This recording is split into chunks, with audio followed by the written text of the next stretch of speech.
This is your host, Stephen Sargeant, the Around the Coin podcast. I figured I'd get into Superform by dressing up a little for our next guest, Vik Arun. He's a CEO and co-founder of Superform. They're bringing a whole new level of decentralizations via an app to help users earn, swap, send crypto and digital assets in an easy way, a little bit more than you could do with some of the centralized players in the game. And we talk all about like the investment cycle that we're seeing with the younger generation, potential regulations impact, the technicalities of how they're able to deploy some of this amazing blockchain technology, and the use cases, who's using Superform and why those users will be attracted to use Superform app versus some of the other players in the game. This is a really fun and interesting concept, and it's very important if you're looking to get into crypto, especially into DeFi. This is probably one of those apps you want to at least engage with, test out, try, and see how they're taking customer and user fund safety as one of their main priorities.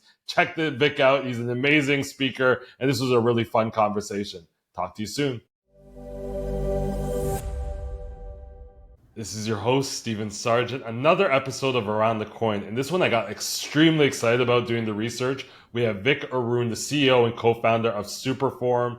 Vic, why don't you go into a little bit of an introduction of who you are? Then we're going to dive deep into the current state of investing, the current state of owning your own and sharing your own wealth, and the gap and inefficiencies we see in that. And then dive deep into what Superform is building, which is one of the most unique apps I've seen coming out of the wealth space, probably within the last couple of decades. But introduce yourself, Vic, and who you are.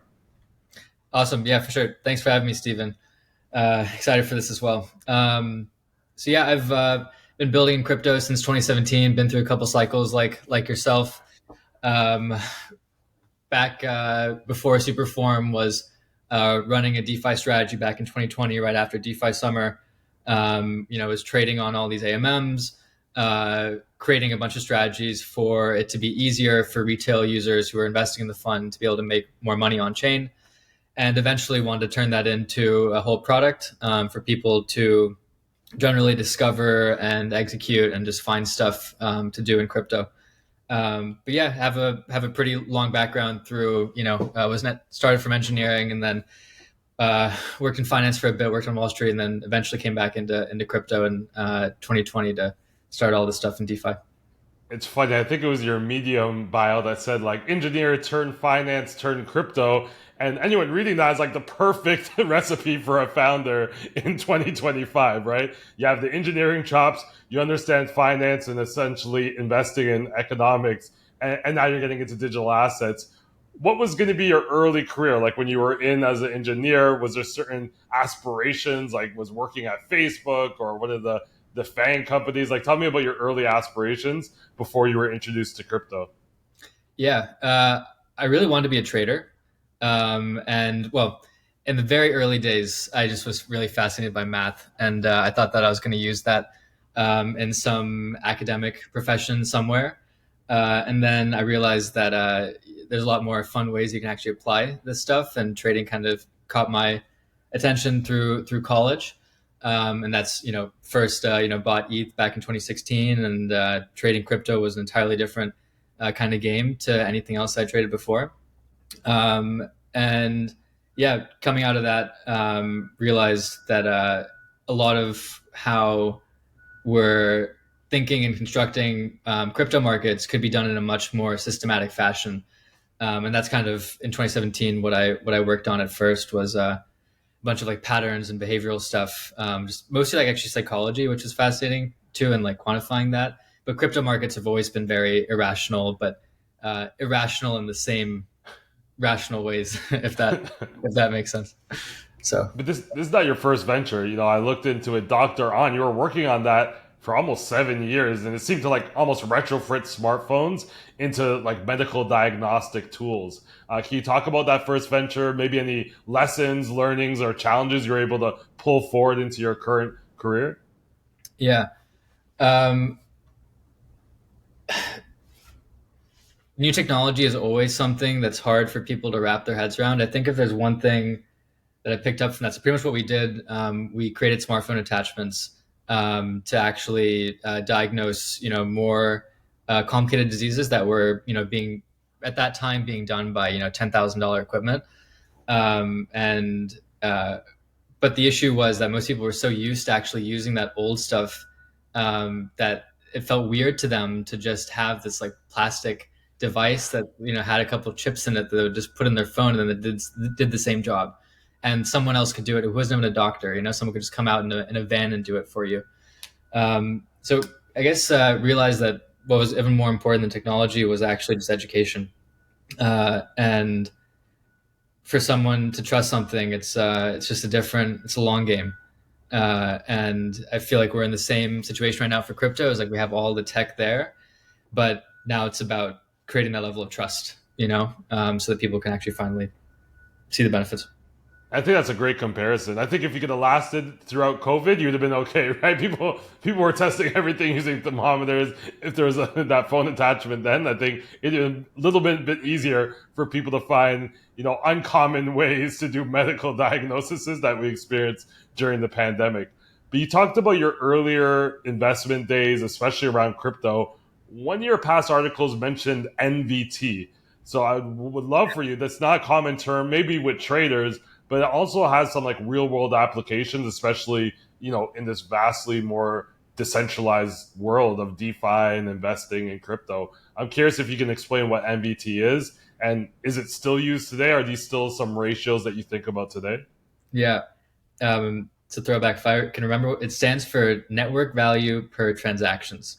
And it was a very simple thing. It was actually not even proposed. That initial one was not proposed by me. That was Willy Woo. And pretty much what it does, it's just looking at the value of any L1 blockchain, and it's just comparing activity value pretty much. So it compared that to what PE means for a company is just like activity equals earnings for a blockchain. This is before blockchains or even had revenue, really, right? Like this is 2017. All you could look at was like 10 different numbers on a public explorer somewhere. And yeah, so then there's another one that we created on top of that, which is like NVTG, which was pretty much looking at like how quickly a network was growing, which is similar to the peg ratio. I don't know if you would have made that much money using that to value blockchains.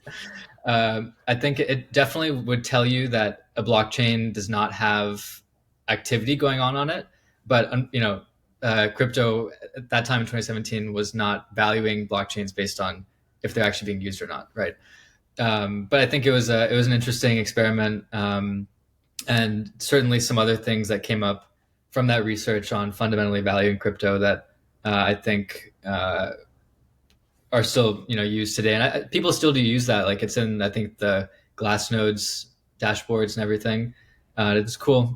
There's all kinds of stuff that people can look at, but mostly just part of like a holistic, understanding of what a blockchain is.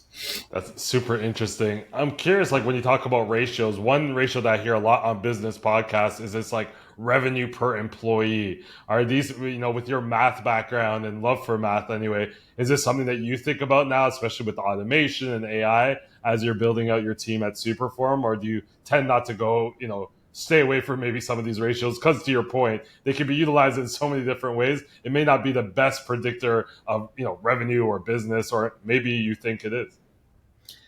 Yeah. For crypto, I think it's been tougher to do that historically because a lot of crypto protocols have not, until maybe the last 2 years, actually made a bunch of money. But certainly, we're a DeFi protocol. Like we are going to be judged by not just TVL, but also how much we can monetize that TVL and revenue. And I know the like stat that gets thrown around for Hyperliquid a bunch is like they have the highest revenue per employee, even higher than Tether, I think. But Tether was also maybe like number two. Yeah, I mean, I'm not sure if VCs are going to be looking at revenue per employee and investing, but it certainly would be a fun thing to see for a lot of public companies. And some of that worked at Bitfinex. I could tell right away that Bitfinex and Tether should be pretty high up there based on their ability to run extremely lean with small, competent teams. So they're always going to be, I think, topping any list that has anything divided by the amount of employees that you have. Before we jump into Superform, Like we're just seeing an emergence of a new type of investor. You know, the younger generations, we saw with GameStop and AMC, they're shorting stocks, they're trading crypto, they're buying NFTs, they're buying meme coins, they're using prediction markets. We're seeing gambling on like individual plays that like people literally crying after every pass or throw or fumble. Can you provide your opinion of the current state of like wealth and investment and how maybe it's evolved over the last 7 years since you had started working at something like Ledger Group that focused on investment research and trading, you know, for digital assets? Yeah. Uh, I think there's something that is changing very quickly. Is call it like the Gen 1 of these investment products, whether it's uh, well, we'll call it like the newest generation. So I'll include Robinhood and like this generation one of newer investment products. Is that they are a new interface around something that has historically been, a very profitable business operation for a lot of people on Wall Street. Before Robinhood, we had your older brokerages and everything. That's like Gen Zero, right? Like, um, even in Gen 1, though, a lot of those operations were not something that could be monetized. And users were still the product, right? They weren't part of this network or anything. If I was onboarding to a centralized exchange, back in 2017 when we were at Ledger Group, we had, we're investing in a lot of different projects on some of these newer exchanges. Cryptopia actually comes to mind. So Cryptopia was, a very small exchange that you would mostly buy privacy coins on, and we were hearing rumors of this exchange just going under. And we were able to take our funds out before it went insolvent. But even to this day, there's still requests from people to, and it's all backed up in line. There are now court proceedings in Australia still, like 8 years later. And that's kind of how I see the investment space back then was, trust me, bro. And we're all these great opportunities are out there, but it's still kind of wrapped up in an old legacy experience, because it's easier for people to actually access, right? Like even if I told someone, hey, you can buy my coin on this privacy blockchain, I'm never going to move my funds over to the privacy blockchain and buy it, right? Just give it to me, secure it through some nice UI, and I don't care. Like I'll be able to sell it at some point. It'll be fine. Robinhood definitely moved even further, down in the good path, right? But they still didn't get there. Even now, GameStop, all that stuff, that people were equally as upset at them for just being able to pull the trigger, stop, protect certain users on their platform, and as usual, retail gets the short end of the stick. Same thing has been happening on stuff like Venmo for ages. My Venmo account is still suspended. They've given me no reasons why. It's been suspended for 2 years. Maybe something to do with crypto transactions. I don't know, but this happened to a bunch of different people. I know a bunch of people that have had their Chase accounts and everything that they've had, those they've been paused, and then their Coinbase accounts, they get linked to that bank account, and then even their Coinbase account gets paused. So it's just like a really hairy mess when you try and, impose like any sort of restrictions on what people can and can't do with their money. And I think that was consistent from 2017 all the way up until, call it, DeFi. And then DeFi was like the catalyst for people realizing that not only can they put their money on chain, but it's actually fun to use this stuff on chain. And all the food farms, people were making a bunch of money. There are a lot of incentives for people to try new protocols and give crypto a chance again, right after this 3-year bear cycle. And it introduced that like much needed energy for people to start taking self-custodial finance seriously again. And then, I would say that experiment went great, and we onboarded people. And then, last 3 years has really been like sanding out all the rough edges, making sure that these protocols are sustainable, and then making sure that these are as secure and building up that trust, and that same feature set that made it so that those protocols, those exchanges that were successful in the 2017 era, we can make people feel the same way about these properly decentralized built protocols of today. And like it's night and day compared to how we were investing back in 2017, even night and day compared to when we were investing at Block Tower. I think, yeah, self-custodial decentralized finance is the future, and most people are positioning that way. But yeah, it's exciting to see this stuff as a builder now, actually being able to compare the experience as an investor on all these different platforms now. And yeah, quite incredible. I'm curious, what is the biggest pain point you think you're solving for? You mentioned a couple things there, like just taking a consumer look at your product and your solutions. Like, hey, I can only go so far with Robinhood, right? It's like Robinhood's like the safe bet. It's like, okay, you're at a pool, but there's no diving boards. Like you can jump in, but you can't really dive in deep into what's hanging out and what's on DeFi.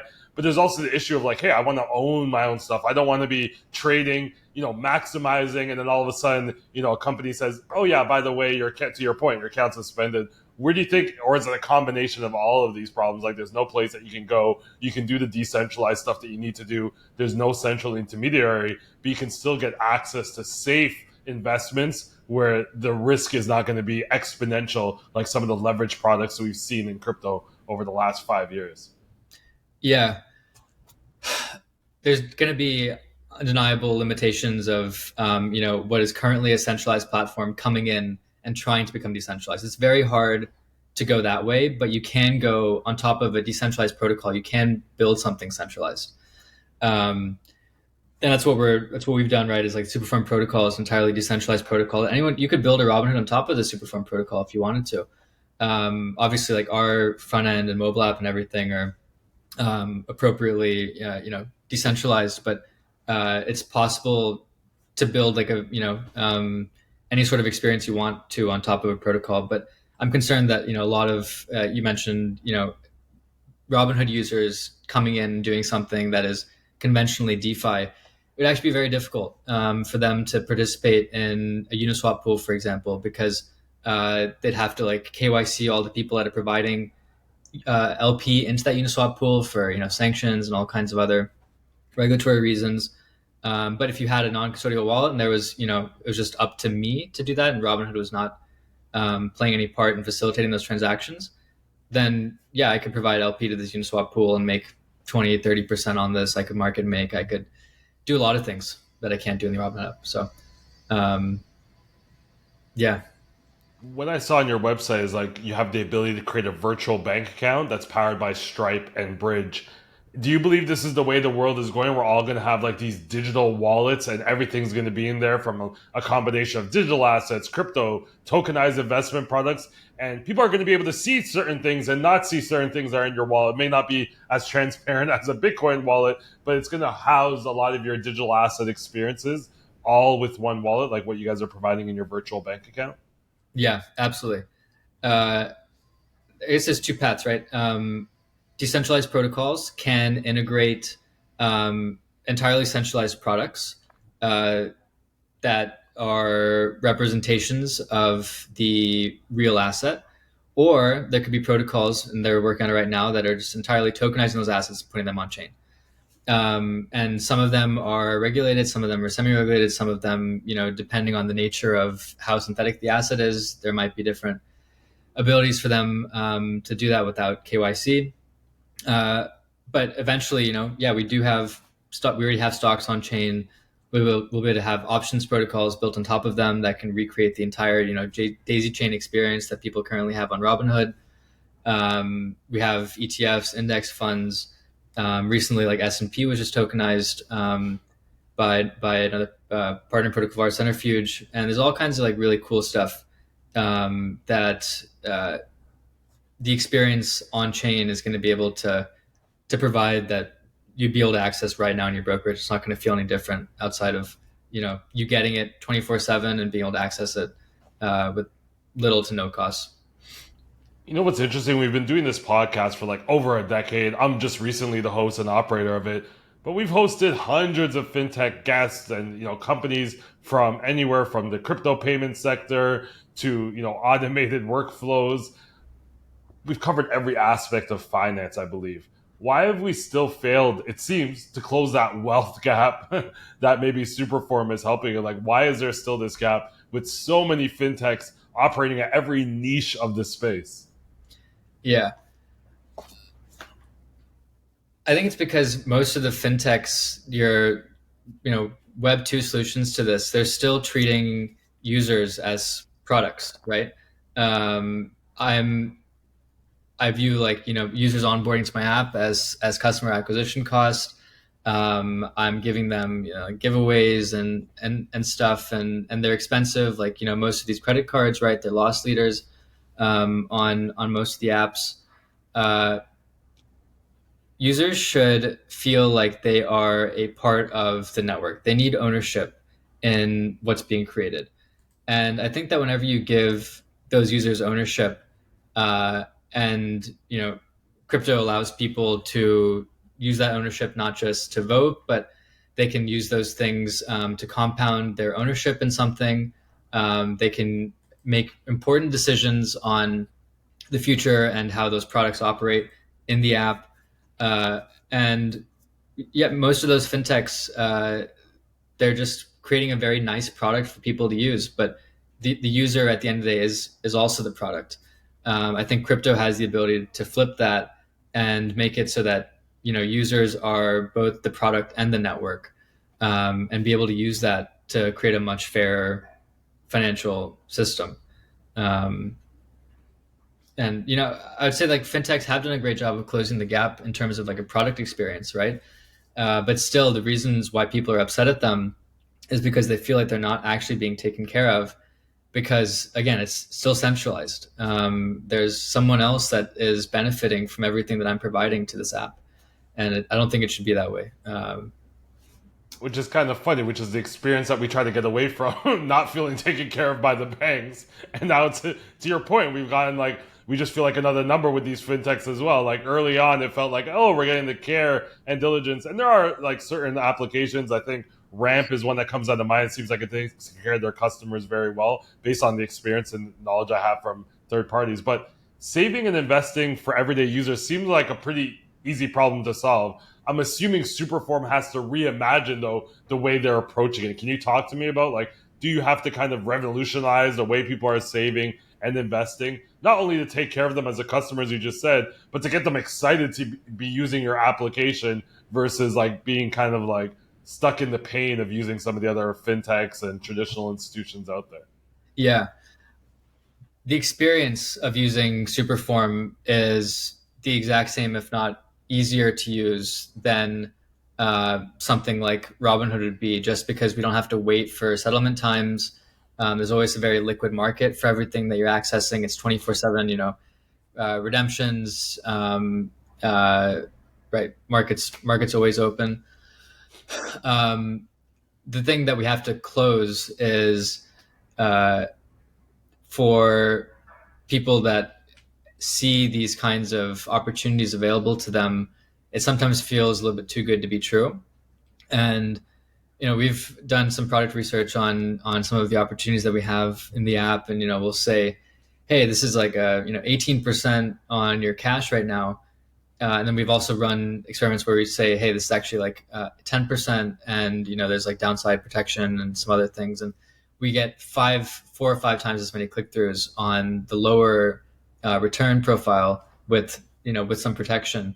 And maybe that might have been different 4 years ago on people that we've onboarded, but we definitely felt that the kinds of people are, they're comparing it to the rates that they're getting on Coinbase, right?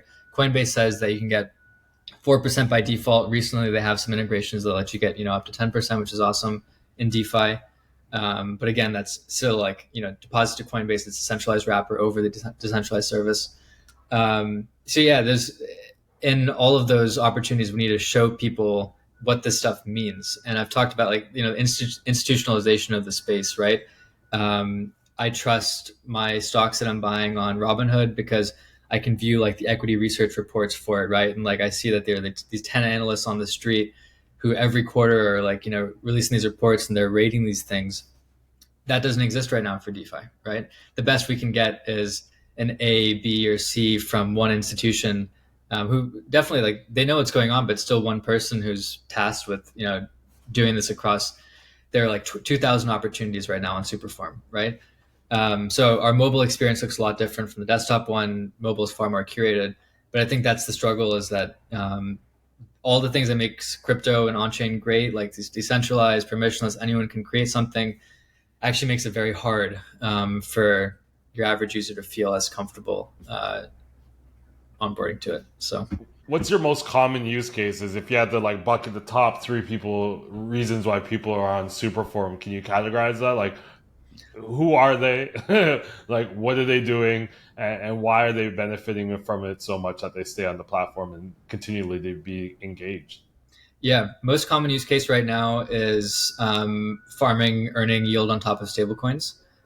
So roughly 60% of our deposits are in the stablecoins, stablecoin opportunities. Most of that is USDC. Some of it's in Tether. Some of it's USDS DAI. And then the rest of it is in ETH, and there's a little bit of Bitcoin as well, WBTC. Uh, Obviously, we're introducing the full mobile app coming out in the next few weeks. That's going to be, swap, spend, all of that in the mobile app as well. I imagine the mobile user is far more likely to use the swap feature than someone on desktop. But still, like, primary focus of users on Superform right now, and what I think will continue to be the focus, is people who want easy to access vault products, so that they can make any asset that they have on chain productive. And we're like spoiled, I guess. Like, we can easily access some of that stuff through our bank account. I can access treasury rates. Like, look, 4% in my bank account, it's not bad. I'm not going to necessarily move all of it on chain, but once I see 10% returns, I think a good amount of people, when they feel confident enough in it, it will be something that they feel like it just feels like their bank account, and they can do way more with the stuff on chain. But we have to cross that gap and uh, show that difference in return is something that is risk adjusted, something that they can still feel comfortable with. And that's something we have to do through not just education, but insurance programs, funds, really recreating the whole banking system, but having this stuff all transparent and on chain. I'm curious. You've mentioned yield a couple times. You've been around long enough in the space to know yield's received a little bit of a negative stigma, especially everything that happened with Anchor, Celsius, with all those huge collapses of well-known projects that people would have bet their life on.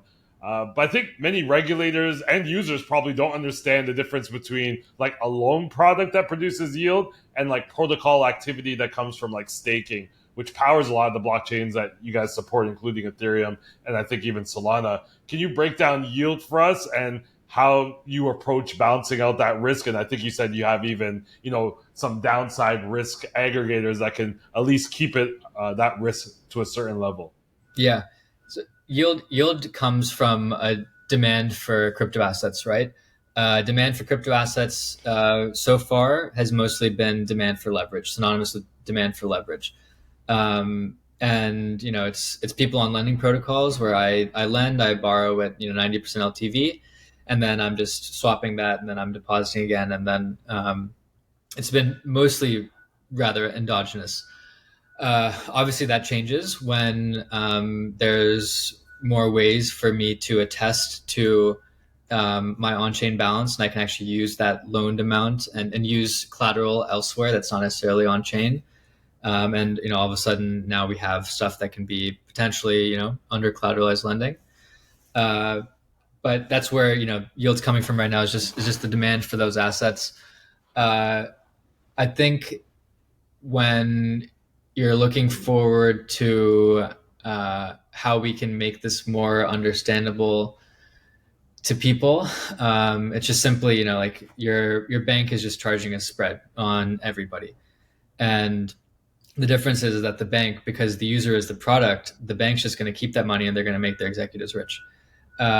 The DeFi protocol version of that is going to return that to people who are stakers of the protocol, and then that can automatically, all in code, be used to replenish, pay people out.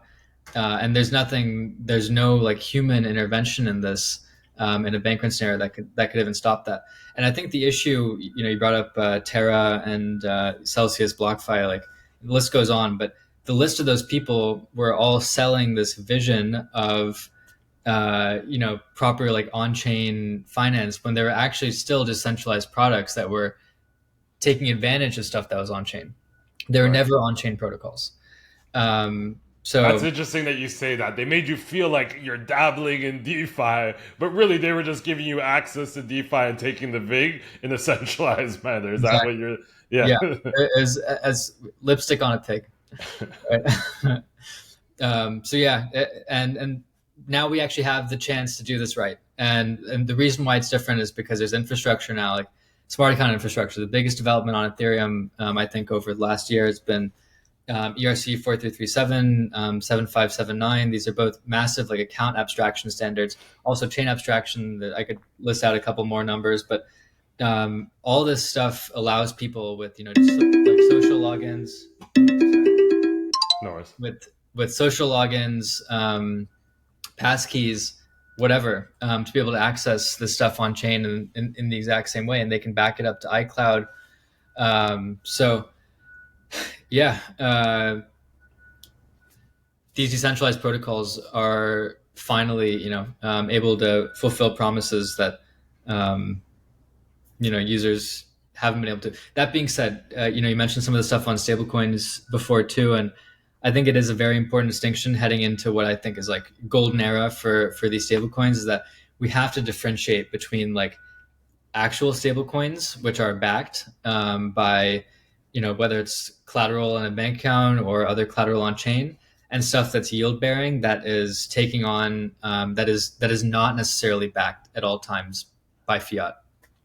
And Can you you give know, examples? Like, I don't really know much about stablecoins that aren't backed by fiat. I know there's the big Tether fund, but other than that, like, are there stablecoins that are like, hey, they're promoting the fact that they're not backed, but they may have higher rates of return or interest or yield? yeah. So I mean, there's something going on right now on the DeFi sphere on stuff like XUSD, right? It's like being marketed as a stable coin, but really it's just a stable coin vault that's they're taking a bunch of leverage through these lending markets, and there's no transparency behind what's going on. And honestly, it's like very similar to what Celsius or BlockFi have done, but they just put the fund on chain, right? But there's still not transparency behind it. There's no reserves, and a lot of people are. It's very easy now to just use the USD prefix and then throw that onto something and then say that now it's a stablecoin. But yeah, I think base layer of stablecoins needs to be stuff that is backed by collateral assets that can be priced in the real world, that don't have any oracles or anything on chain that are for other crypto products. I'm curious because we obviously mentioned banks and like what happened with Robinhood. And funny enough, on your website, you have a testimonial that says, I trust Superform more than I trust my bank. And I think over the last 4 years, we've lost a lot of trust in centralized actors. I think even Chainalysis had a report after the FTX crash how many people moved into DeFi just because of that lack of trust. Hmm. How do we clean up this Wild West image that comes with securing funds in Web3? Some of the, non-transparencies that you just explained right now, and why should people trust Superform more than a traditional institution or an institution that definitely has shown that centralized might not be the best way to store your funds? Mm-hmm. My answer would be don't trust Superform. My answer would be trust the blockchain. Like you shouldn't have to trust anyone in crypto to keep your funds, and you can verify all this stuff, right? Like this is whether it's your smart account, right, where you're the signer. You can you can back your own key up multiple places. You can verify that you're the only one that has it. You can remove. You can export your private key as well if you just wanted to use like a old school wallet. And most people, honestly, like are probably not in a position to really think about all the different technical intricacies behind ownership, and we just want to make it so that you can genuinely own something and and feel like you can do everything with that account that you've created, without giving up, without having to trade off functionality with privacy and security. Um, but it's going to come through education, right? Like, we're absolutely going to put out some videos on like technically what it means, right, to have like a 2 of 2 signer, and to have like an MPC wallet and all of this stuff, and what threshold these signatures are, like how what it means to even have a smart account. Um, but yeah, education, and then I guess trust on people to make the right decisions and not trust us, but just take it on themselves to verify things. I think the hardest part in this industry is the people that have been traditionally educating you through TikTok or YouTube have always had that back end way of making money that definitely conflicted with what they're educating you on. And I think that's been always the worry, especially with regulators, on how to minimize like who's providing that education, how are they financially gaining from this, and does that like dribble into being a security. But speaking of technicalities, I was on the white paper reading version 2 of Superform. I'm not a technical person, so there's a ton of terms there that don't traditionally come up when discussing digital assets, much less investing in digital assets. Maybe I have a few here. Maybe you can give us a high level explanation of what they are, and we can give our audience a little bit of some pre education before you come up with the full video series. What is hook based execution, and maybe compare it to a term that somebody may know of or have heard of before? Yeah, it's pretty much just actions that you can do on chain. So it could be like depositing, it could be withdrawing, it could be staking, it could be looping. All of those are codified into a hook. Even on ramping funds from your bank account could be a hook. Off ramping funds could be a hook too. And then all of those get strung together into a single signature that's then signed by the user. So you could do infinitely complex things on chain, without paying any money. It's just on multiple chains, just sign a single signature across all of them, and then you can swap all of your stable coins on all these chains to some new coin. It's arbitrary execution pretty much. I'm curious, our company Airdropped works with companies like Marinade Labs, and even talking with some of their interviews with like Loop Scale. Like a lot of these things are going over even the head of people that work at Marinade Labs. It seems so complex. What part of like if you had to put a percentage of the industry that's using loops and scales and hyper this and like what percentage would you put it on based on the fact that you're in, you do traditional VC with digital assets, but it also seems like you have this degen side of you that's in all these different executions in every different type of protocol. Yeah, it's a very interesting to estimate it. I could throw out like a ballpark Yeah, number. like what would be your? I'm not saying like Yeah, exact number, but would you say yeah. like 10% of the I'm people using your platform are engaged in these things versus like maybe 10% of the industries engaged in these things? Give us yeah. some ballparks. Um, well, the vast majority of DeFi TVL is, say in like Lido and Aave.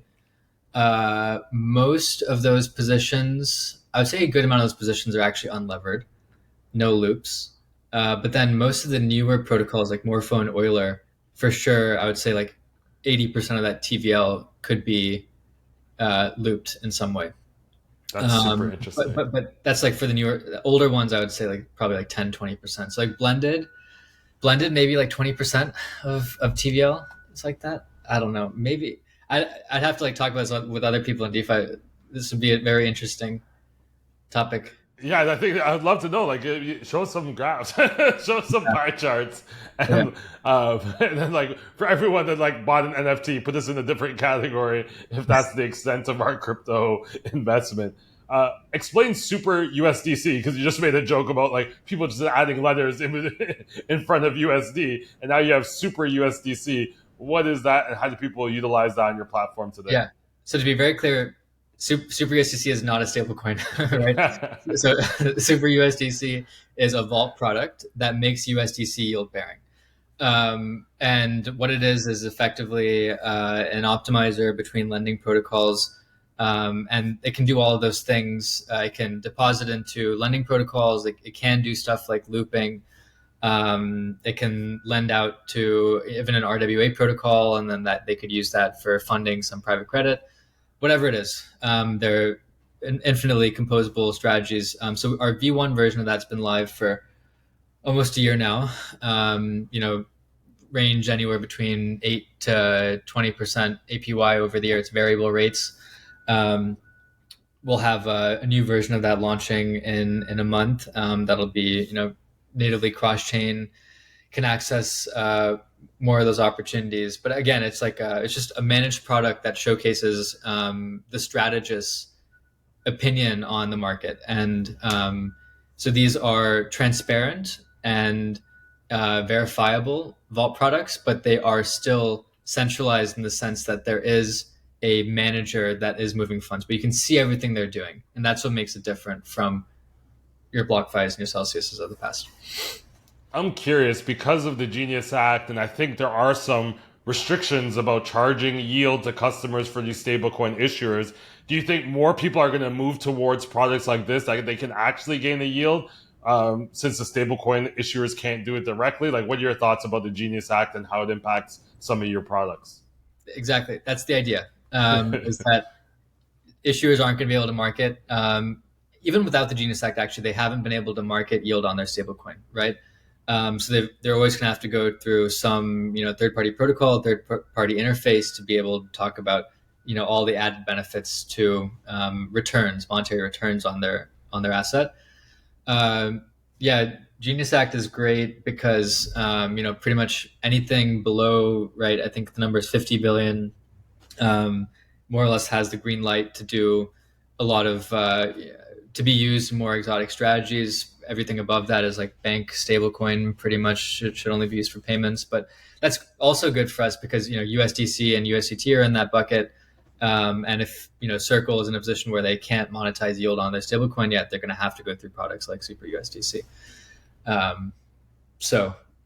Yeah, Genius Act is going to be great, and we also have a product we're going to be launching after vaults and everything in 2026 called Super USD, where pretty much people can supply individual stablecoin super vaults like Super USDC, Super USDT, and then there are circuit breakers and rebalancing mechanisms that are implementable by governance and token holders of Superform, and they can actually direct and bootstrap new stablecoins. So if I was a new stablecoin issuer, all I would have to do is secure an allocation in Super USD for me to launch my stablecoin with a couple $1 million of TVL, and then get that flywheel going.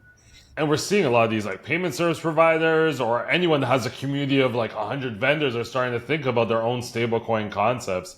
And to them, like even an extra 2, 3, 4% of value that they can give back to anyone utilizing their stablecoin, I think is going to be huge, especially when you're getting into talking about millions and if not billions of dollars. I'm curious because Superform is non-custodial, you don't hold users' funds. Do you still have any kind of KYC, AML, or regulatory requirements? And how do you think about things like risk mitigation, auditing, user protection? Because a lot of that stuff sounds complex, but it also sounds like there's a lot of financial transactions or calculations that are being made that may need to be captured in some sort of way by regulators or tax authorities. I'm curious, how do you go about that? Yeah. So we are a non-custodial wallet. So, we make it possible for people to export their transactions and everything, and we would expect them to be compliant with whatever their local laws are on the financial and operational side of it. But there's nothing that we necessarily have to comply with. Obviously, for some features like the card, we will ask that the user does have to KYC and do stuff like that. But that's a imposition from partners, not by us.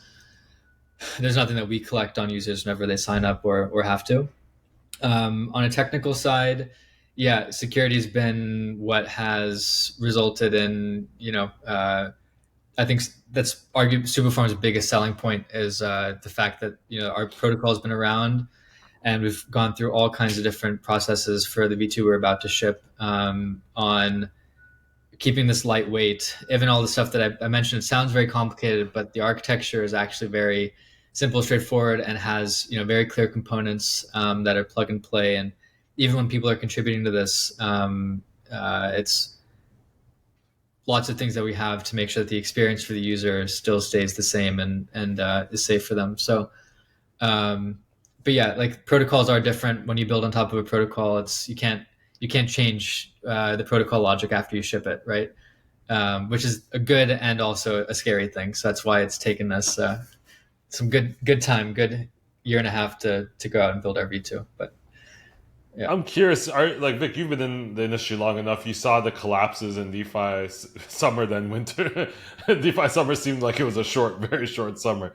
Uh, are you surprised that more users aren't talking with their wallets, like digital or physical wallets? Like we're still seeing users go into these very remote areas of DeFi where there's very little pen testing, very little cybersecurity audits, and the best method of risk management is offering to pay bounties to hackers that have stolen the funds and completely wiped out these protocols.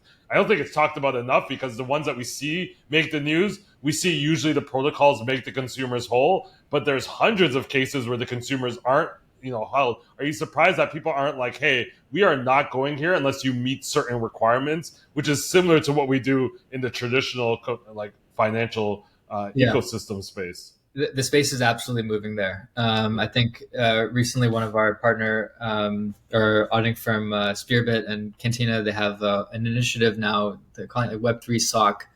And there's lots of other similar programs to create these like frameworks and ways for institutions to understand the underlying risk of protocols. Going to see more of that, not just like I mentioned the risk ratings and stuff earlier, but the bar for security in Web3 has never been higher.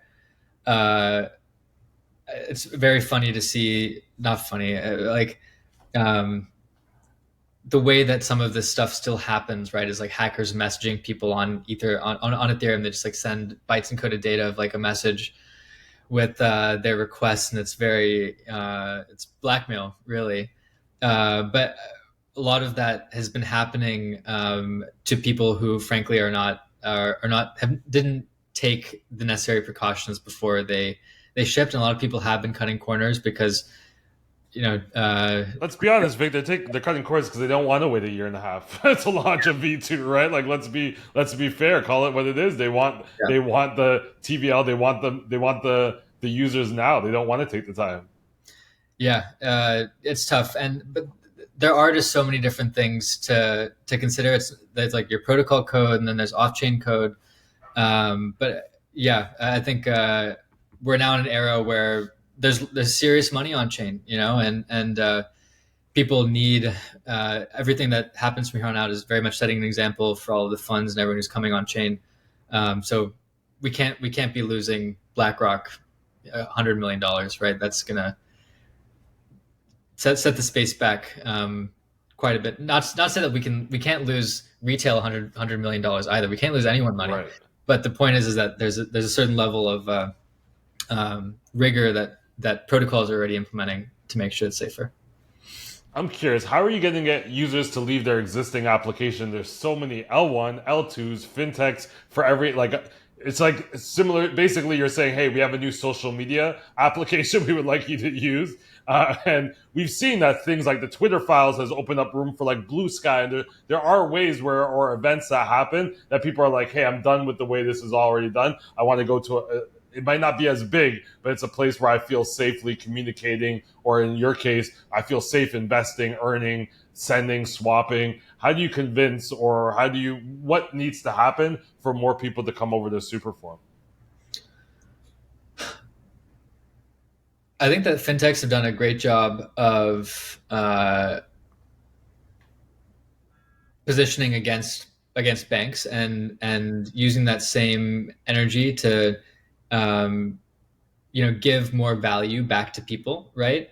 Superform just needs to do the exact same thing, but give ownership to people, not just value that the fintechs of last cycle were able to do.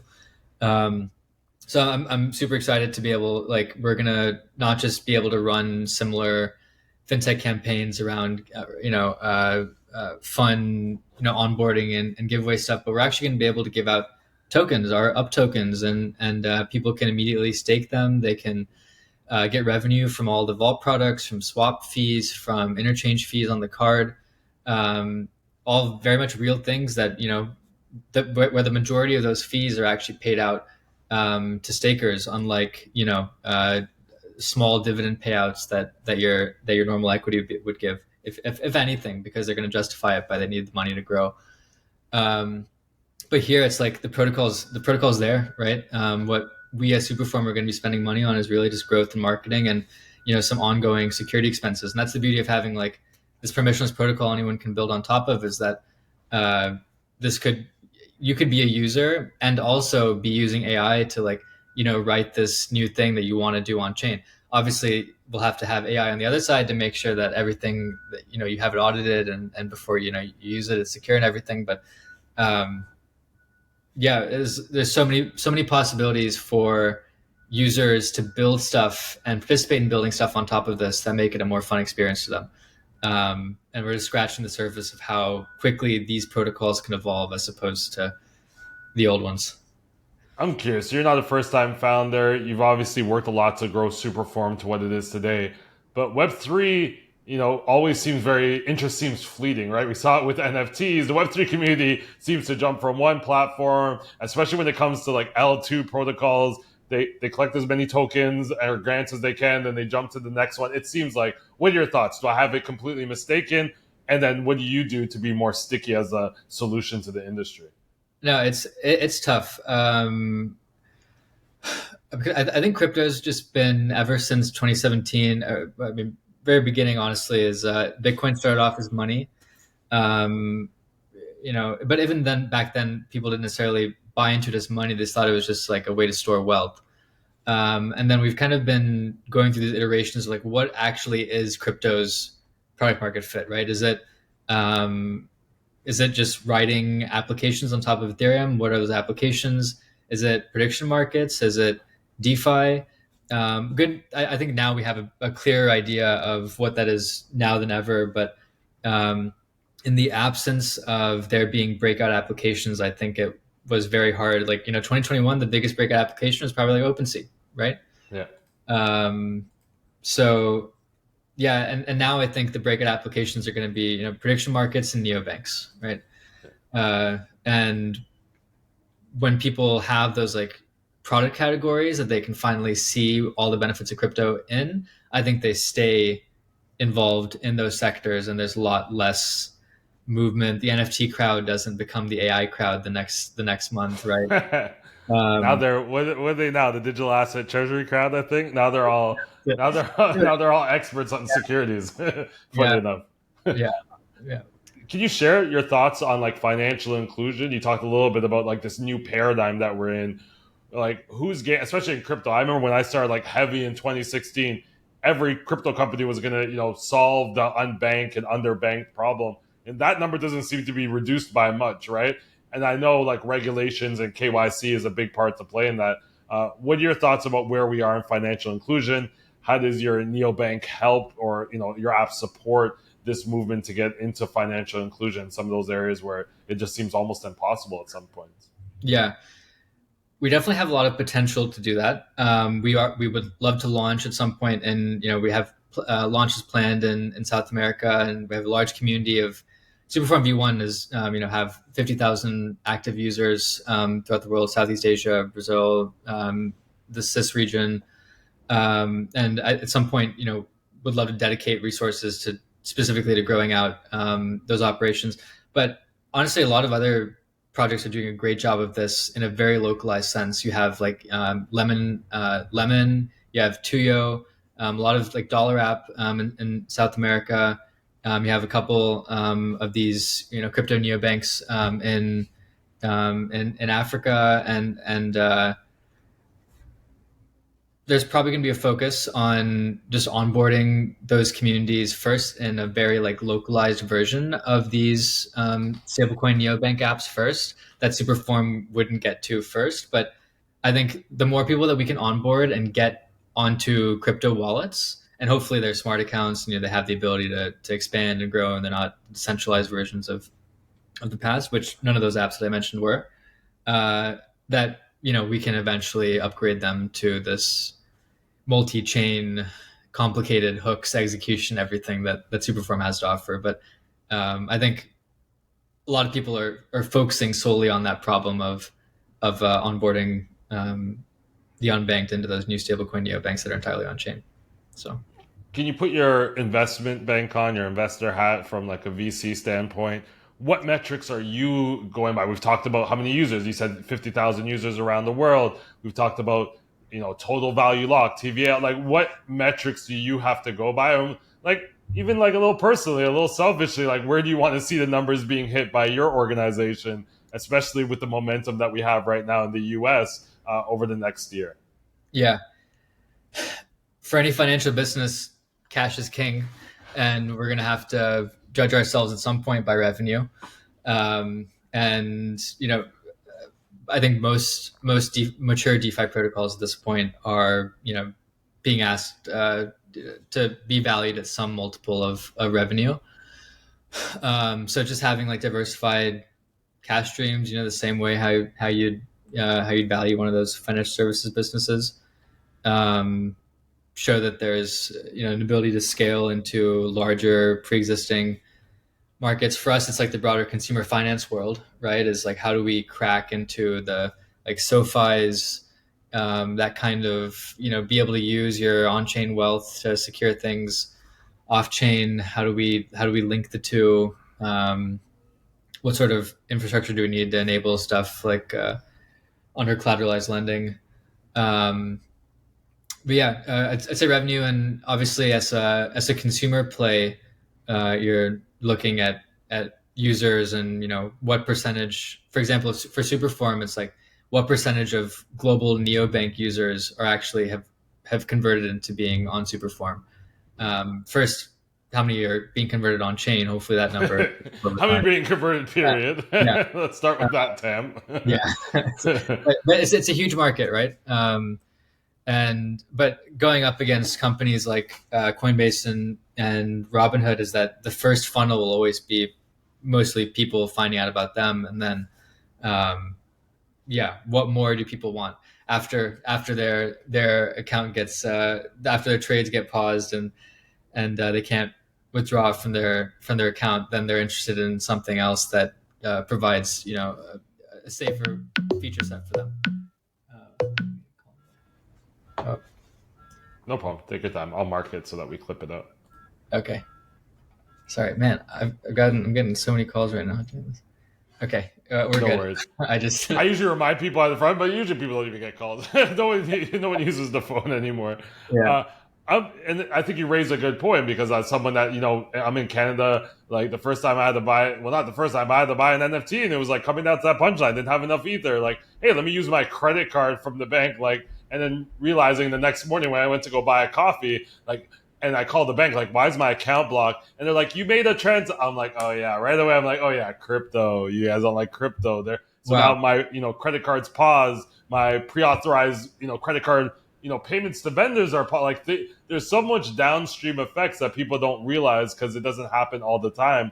But when it does happen, similar to when, Amazon's AWS go down, you don't know all the intricacies, but when it goes down and people can't buy your course on Eventbrite, you're up in arms. You want answers. And I think, to your point, is like, can we avoid those moments from even happening by using Superform and others to be able to conduct those trades? Yeah, it's crazy. Like the credit card story, right? The same thing happened for me on our company Ramp card. And one of my co-founder was in Turkey, and we got a fraudulent charge in Turkey, and I just assumed that it was him. So I didn't do anything about it. But then the next day, wake up and all of our company accounts were frozen. We had like payments going out to deal and like our employees and everything, and people like had to get their paychecks a couple weeks later. But yeah, I mean, again, how much of this stuff can we solve eventually? We could onboard businesses and institutions to go on these smart accounts. We can create these automations. We can definitely do a lot of stuff for businesses too. But first, like retail's struggling the most right now. To be able to access things safe, fairly, and at some point, institutions can onboard to that too, the same way how Robinhood did that for people first, and then now everyone wants their data. So I'm curious. I know like partnerships and integrations and APIs are very important. Part of any kind of like financial ecosystem, whether on or off chain. Any exciting announcements regarding partnerships, or even thoughts of what companies could build on Superform or build with Superform? yeah, so obviously, Superform already works with like almost 70 plus DeFi protocols. We're going to continue working with them, make their yield accessible across all chains, make them composable, mobile distribution, all of that. We're going to have more and more RWA protocols that we get involved with. Also, equally excited on like the chain and issuer side of it. So our V2 is entirely permissionless to deploy on new chains. So now it's out there, like, if I was, I don't know, Plasma or Bearchain, Stable, whoever, could actually just go to our repo, deploy it on the chain. We'll do, most of those, that expansion ourselves, but yeah, like instant distribution for both protocols, chains, and then the issuers for stablecoins. Very excited about what Circle's been doing with their blockchain Arc, and a lot of the features they have around making USDC, globally accessible anywhere, no fees, all of that through their gateway product, and lots of other cool stuff that they're working on. And yeah, I mean, I mentioned most of Superform deposits, 60% in stablecoins, most of that like 50% in USDC. I think a lot of very cool Circle products that have been built, and Superform can kind of be a front end really for a lot of those, for a lot of USDC yield opportunities and everything. And hope we can continue to do stuff with issuers that want to make their stablecoins, like we mentioned earlier in the podcast, want to market yield on their products. Very selfish audience question. We have a lot of builders, whether it's in payment, crypto, tech, coming from a person that deploys capital to others. What are you looking at? Like, give us a maybe lay of the land of the market. This is quick. Like, what's the market look like for those trying to get funding? What should they be focused on? How much is the AI, hype taken away from their pocketbooks and what investors are looking at? Can you give us put on your VC hat again and give us a little bit of infra, a little bit of alpha here? Yeah. Honestly, I'm not sure how good of an investor I'd be anymore in these markets. I can tell you, like, from the perspective of like us allocating at Superform, but well, I'm not sure if that would necessarily be useful.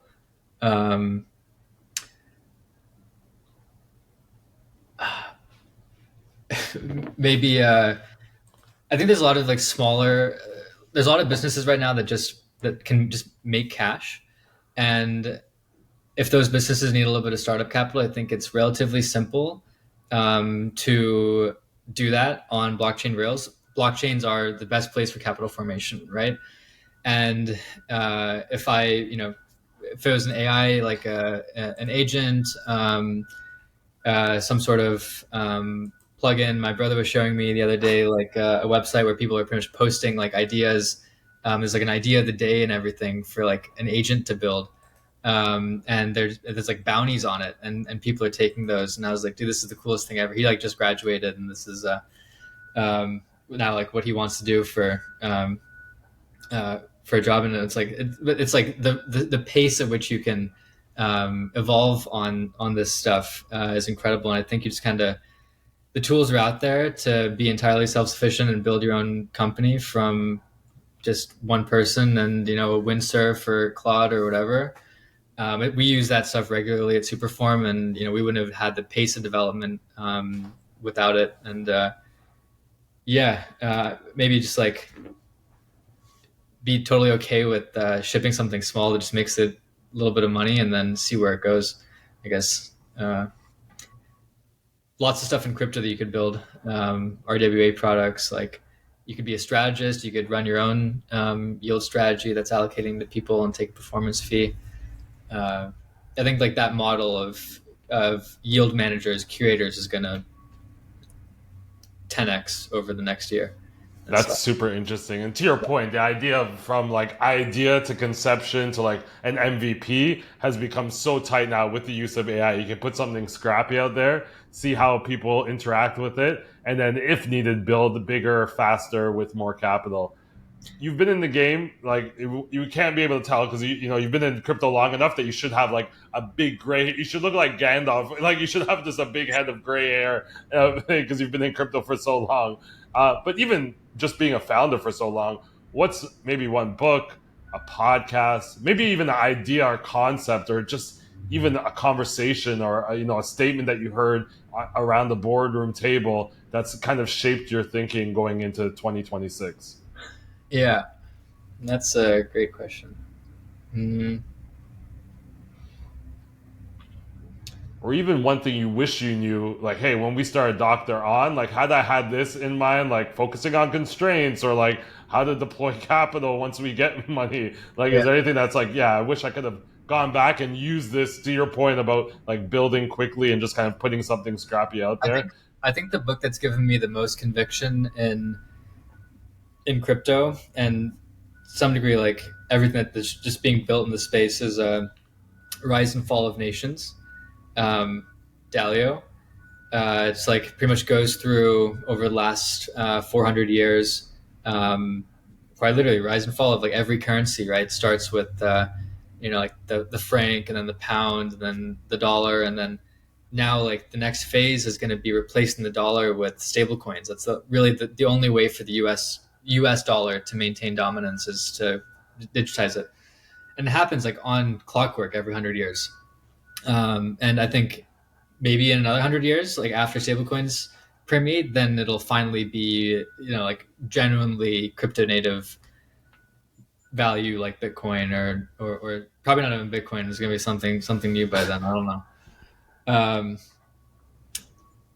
yeah, that'd be the book. What was the other? And then like uh, I think that's you know what that's I think that's perfect, and I've heard that book being mentioned. Usually to say like the U.S. is in trouble. They're using that book to say like, hey, the U.S. is in trouble a little bit.